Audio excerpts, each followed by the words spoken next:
Aled job dwi a cadeirydd Felin Sgwrsio yn y Felinheli. Da ni wedi dod â lot o gymdeithasau gwahanol at ei gilydd i gynnal gwahanol weithgareddau yn yr adeilad yma. Be sgynnon ni heddiw ydy digwyddiad o dan nawdd Felin 70% Menter Iaith leol Felinheli. Be da ni'n trio wneud ydy trio gweddnewid y syniad o ddysgwyr. Yn aml iawn mae dysgwyr yn cael ei gweld fel pobl eitha goddefol. Mae pethau'n cael ei gwneud iddyn nhw. Mae nhw fatha bod nhw'n ddisgyblu mewn ysgol y Grodistan a'n derbyn be mae Cymru Cymraeg yn ddeud wrthyn nhw.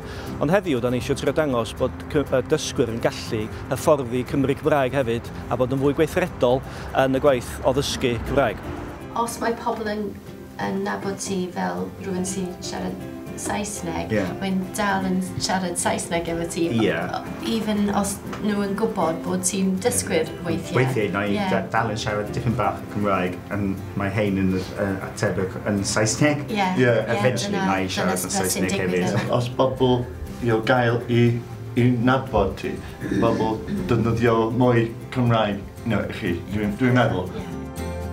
Dwi'n licio yn dod yma, so felly mae'n cymdeithas ac dysgu Cymraeg hefyd, so dwi'n hapus iawn i dod i'r ond y bobl, ffrindiau hefyd. Y blwyddyn yma, dwi wedi siarad mwy o Cymraeg ta efa. Mae gennym ni 5 o'n dysgwyr gorau ni'n arwain yn sesiwn hyfforddi a da ni'n disgwyl rhyw hanner dwsin i 8 o Gymru Cymraeg yma i wrando nhw ac i fyddhau iddyn nhw, gobeithio. Mae Aled a myfaniad pobl yma yn helpu fi i defnyddio fy iaith mwy. Ac i ddim yn medru i defnyddio y iaith heb bobl i siarad. So mae'n pwysig iawn i dod yma. Pawb yn siarad gyda'n gilydd y iaith ydy pwysig i pawb.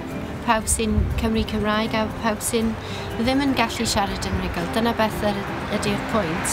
Y cymuned gyda'i gilydd, dyna beth sy'n pwysig. Dwi'n falch o'r nifer sydd wedi troi allan. Dwi ddim yn credu faser ganolfan di dal llawer mwy. Ac os ydych chi clywed yn y cefndir, mae bobl yn brysur yn siarad efo'i gilydd. Ac yn Gymraeg hefyd.